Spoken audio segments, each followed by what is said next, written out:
Nhận của anh một lời xin lỗi vì chỉ làm được đến thế thôi. Chia tay như vậy nhé, tình tan đắng môi.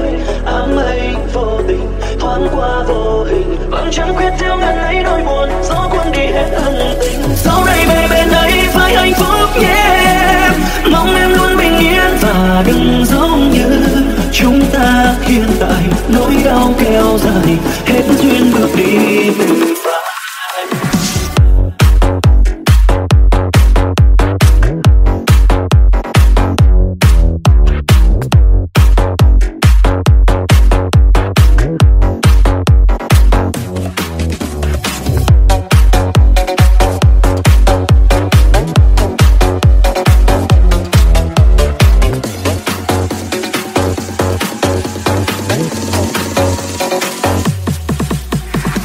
Còn ở bên nhau cho những ngày vui qua mau.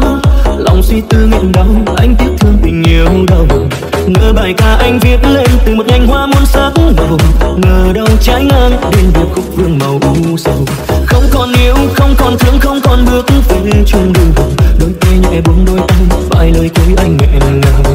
Hãy cứ để anh gánh hết những ưu phiền, còn phần em phải bình yên. Nhận của anh một lời xin lỗi vì chỉ làm được đến thế thôi. Chia tay như vậy nhé, tình tan đắng môi. Áng mây vô tình thoáng qua vô hình, vẫn chẳng quyết theo ngần ấy nỗi buồn. Gió cuốn đi hết ân tình. Sau này về bên đây phải hạnh phúc nhé.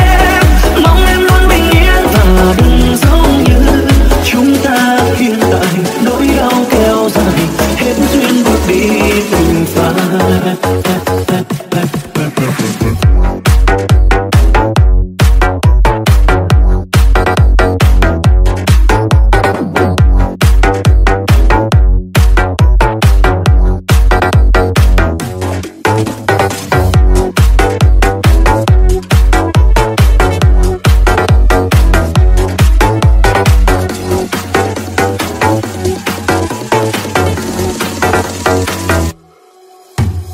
Không còn yêu, không còn thương, không còn bước về chung đường. Đôi tay nhẹ buông đôi tay, vài lời cuối anh nghẹn ngào.